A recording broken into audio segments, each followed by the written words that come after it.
Merhaba arkadaşlar, hoş geldiniz. Remothered, Tormented Fathers bir korkunç oyun. UTKU GÜNDÜZ'den tavsiye edildi bir tane seyirciden. Eyvah, teşekkür ediyorum. Ama bakalım bir donumuzu ederseniz o zaman teşekkür etmeyiz belki. Güzel olan bu oyunda altyazı var bile ne? Çok sevindim. Bak şöyle ayarlara gelin. Bak diller. Ama ses tabii ki İngilizce neyse. Ama bak şey de var. Türkçe var yani süper. Sağlam yani. Okey güzel. Onaylıyoruz. Evet. Tamam çıkalım. He tamam. Okey hemen yeni oyuna giriyoruz. Yeni oyun şöyle. Şimdi hikayeden çok pek çaktım yok. Bir tane ya daha demin gördüğümüz kadın yani bildiğim tek daha demin gördüğümüz kadın bir tane kızı arıyor. Yani onun yüzden bir yere eve giriyor falan tuhaf bir şeyler oluyor o zaman bakarız şimdi. Küçük bir oyuna benziyor. Çok sürmeyeceğini düşünüyorum. Aynı Outlast gibidir ya bu. Devam et. Tamam. So, is it all true? What have you heard already? That illness. It thickened the bones. It accelerated the healing process and tissue regeneration. Is that all true? Every word. But if that's what it was doing, why call it an illness? The Lepidopterans made a nest out of the human body where they could eat and multiply. An illness is what it is. But then, Where do you want me to start? from the beginning. I'm old, Mr. Manny.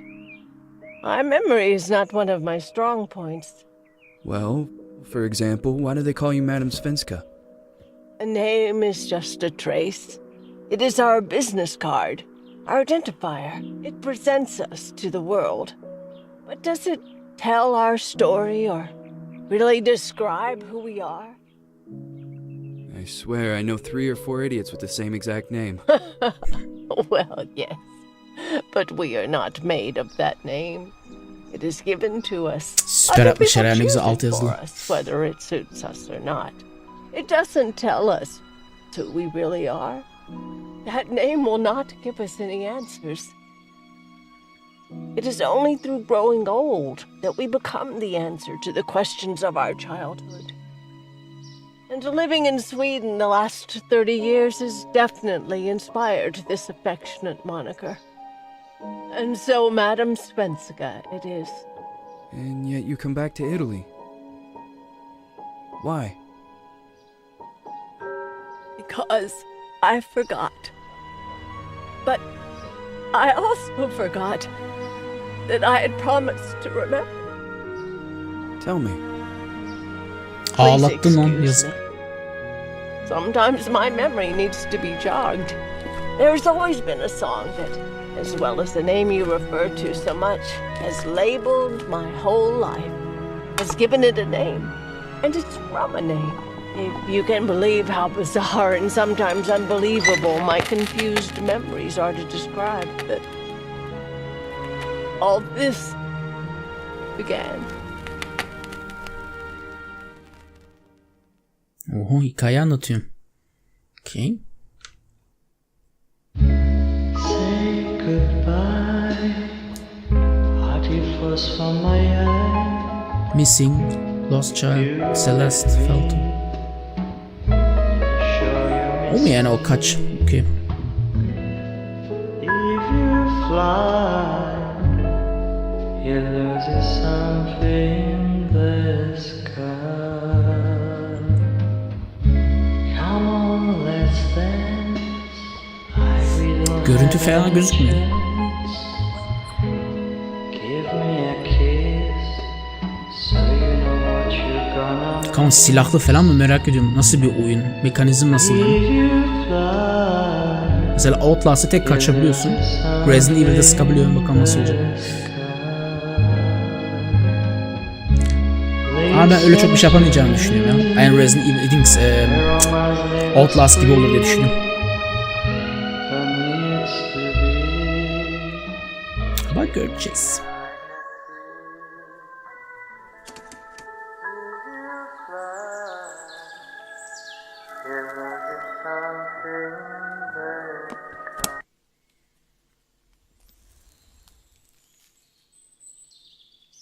Sene kaç ya burada?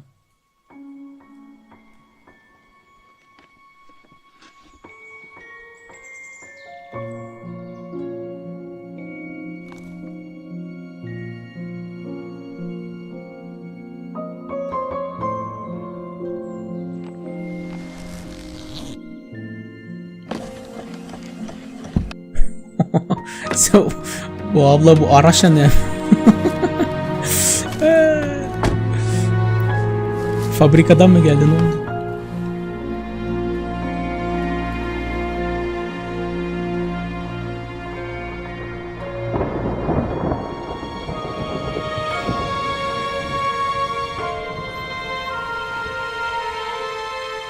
Hadi abla işimiz var, hadi koş koş koş.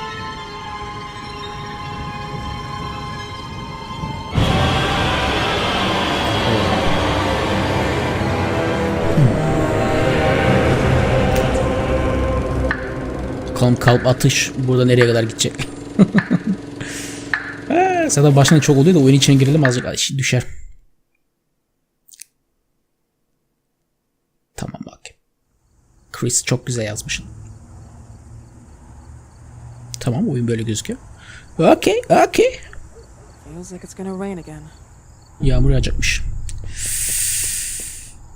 Okay. Böyle yürüyoruz. Okay. Vay keyfi. Şöyle bir gidelim. Aynen. Biz bu kızı arıyoruz şimdi. 1971. Okay. Asıl kayıp diyor.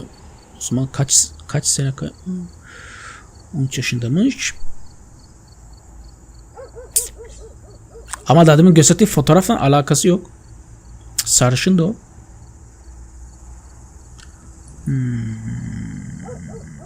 Okay. Biz onu öğreneceğiz. Biz daha kim olduğumuz da belli değil. Böyle abla koşuyor. Buraya girebiliyor muyum? Alo. Açın kapıyı. Burası çöp yeri. Çöp.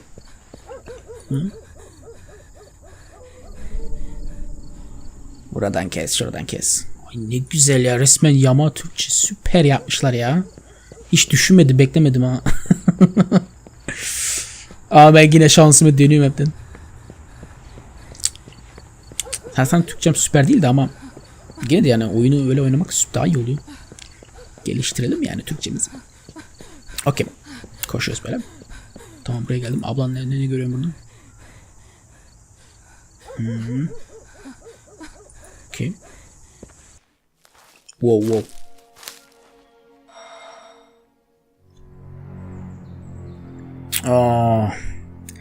Dış taraf böyle eve girilmez ya. Var ya tam Resident Evil ya, girilmez böyle eve. Who is it? Yes, hello. I'm Dr. Reed from the Santa Margarita Institute. I'm sorry, but Mr. Felton is no longer a patient. I know. This is why I'm here.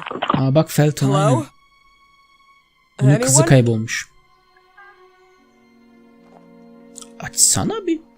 Yok diyor. Ne yapacağız? Çaktırmadan girelim mi? Başımıza bela, eyvah abla girme.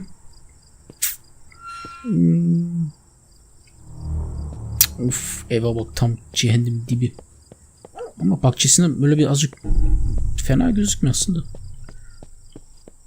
Şöyle. Şuradan mı gideyim? Dur ya, burada kapı olması lazım. Ne alaka? Aynen burada bak.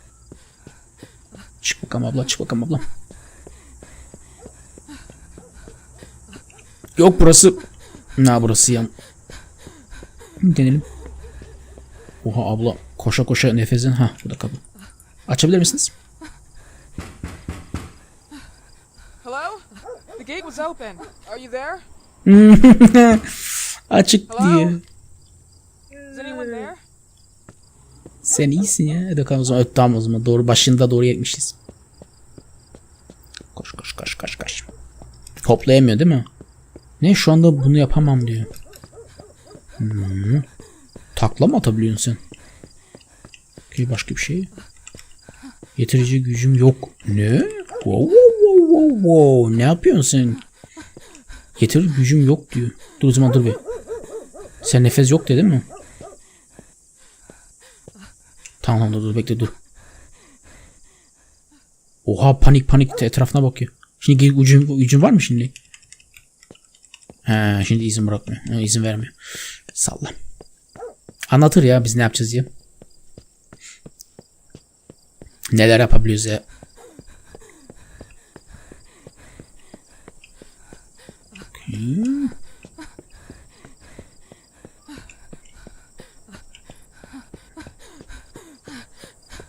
Oha, abla ölecek. Kaşa. O surat ne? Eyvah. Gülelim ha, gülecek zaman varsa gülelim yani, şimdi var ya başımıza bela olacak. Cık. Arıyor ama resmen belayı da. Ama dur, biz araştırma yapıyoruz. Biz bilmiyoruz ki burada bir şey olacak. Normal bir ev. Aynen bak. Biz burada bir kız arıyoruz. Aynen. Good evening. Miss Reed, you already told me at the intercom, and as I already told you, Mr. Felton is no longer a patient at the Scientific Institute. I came here voluntarily, outside the Institute. So what do you want? I am personally re-examining your case. Causes, reagents. I strongly believe there are alternative ways and probably other experiments that are worth a try. I am fighting with the Institute to recognize there are other adequate remedies for your husband's Göğe hastalığı için geliyor. I'm just assisting him. I'm his nurse. I didn't know. It's okay. I suppose you want to talk to him. Okay. Teşekkürler. I apologize for the darkness, but Mr. Felton's sight has been damaged and immensely compromised because of the disease. Anyway, I am Gloria. Oh, and please, refrain from smoking inside. Mr. Felton hates the smell of smoke. Sorry. Okay, sigara kokusundan nefret ediyormuş. Aha.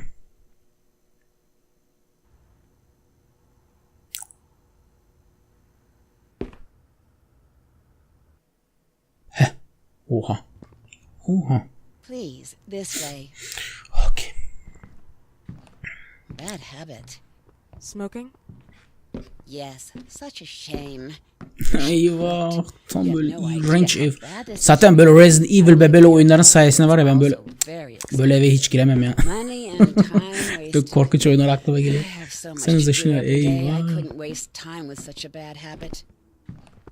Tam böyle klasik ev aslında. Oh no, from midday to 8 p.m. Then I go back home. Wow, masaya bak. Wow, okay, bunu alırım yani. Masa sağlam duruyor. His wife takes care of him when I'm off. What can you tell me about her? Tamam abla, geliyoruz. She's usually out or Kimyeli mi ölen bir şey diyorsun ki? Let's say they don't seem to get along. I didn't know. But you know, when she's home, she listens to the same music, the same song, over and over.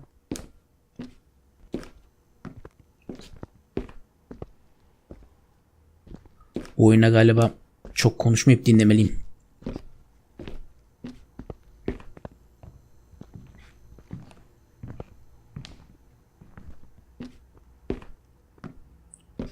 Okay. This way, please. Mr. Felton will be here in a few minutes. Okay, bekliyoruz.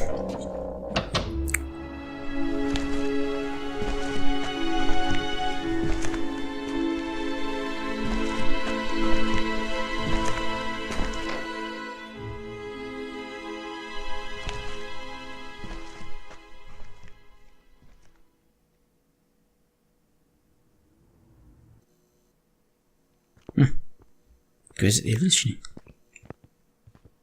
Şuraya bakalım. Koşamıyorsun değil mi? Ha, tamam. Ses yapmışız ya. Resim bakalım bir. Bakamıyor muyum? Daha bir işaret gösteriyordu. Tamam salla. Buraya bakalım senin. Vay vay vay vay vay vay. Şuna bak sen, şuna bak.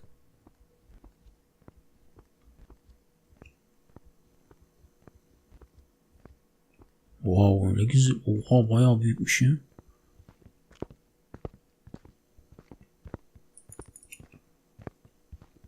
Bu zengin ya. Oha. Çalışma odası. Baksana ne kadar büyük. Oha. Zaten 2-3 kat çıktı. Hemen şuraya geçeyim. Bak orada nokta var. Tamam. Oraya Esra açacak mısın? Okuyabiliriz bunu. Aynen, zaten ben buraya şimdi kendi başıma okuyacağım. Ama böyle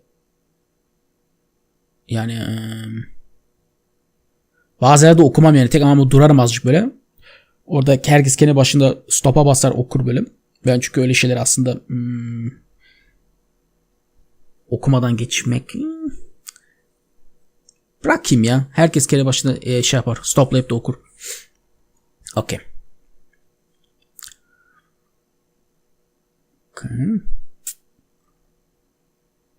Nasıl öyle bir şey?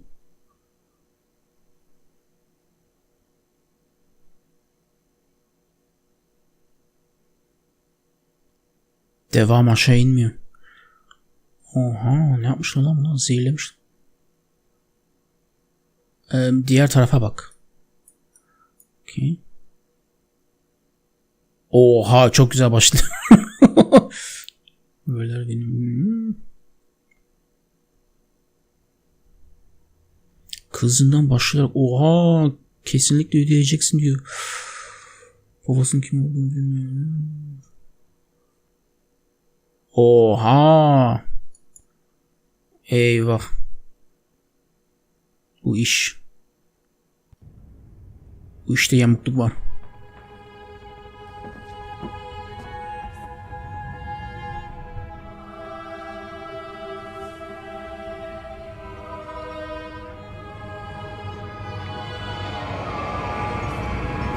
Do you believe in God, miss?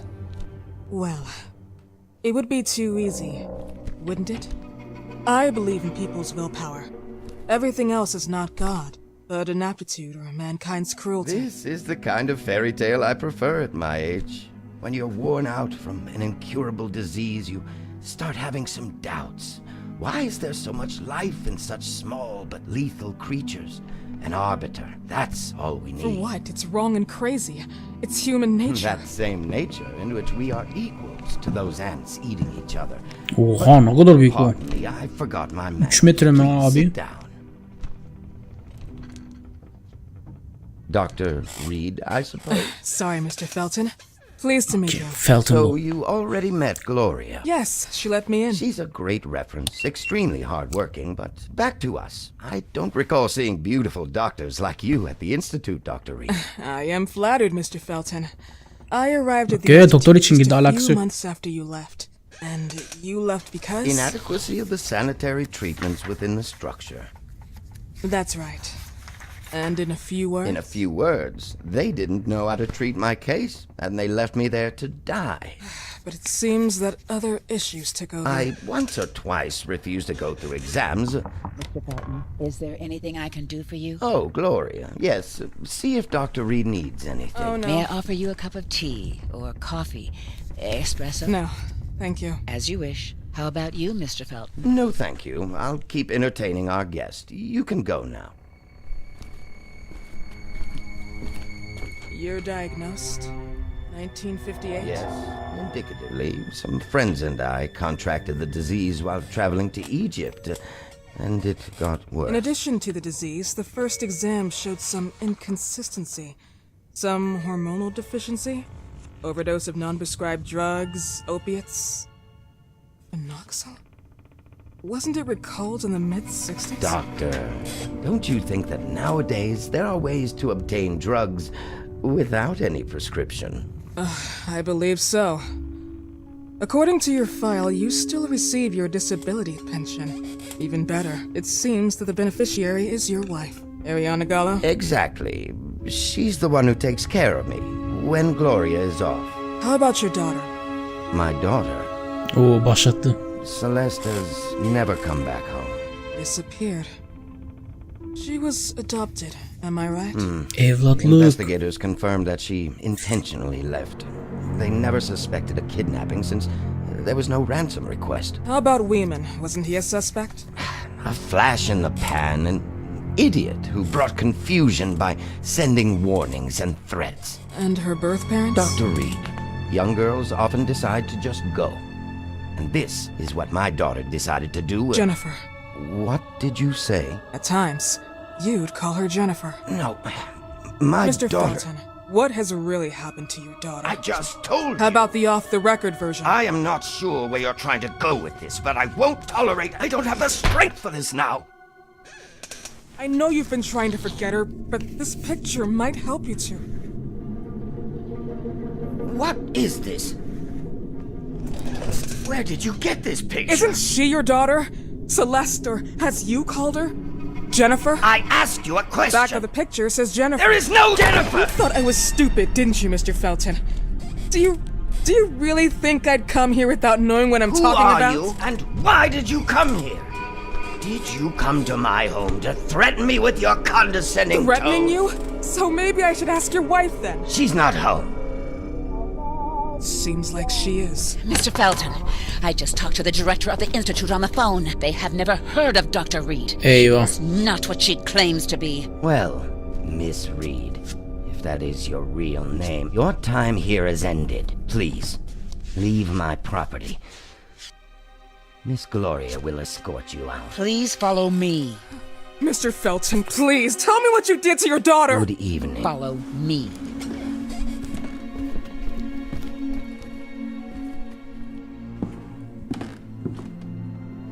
Mr. Felton. So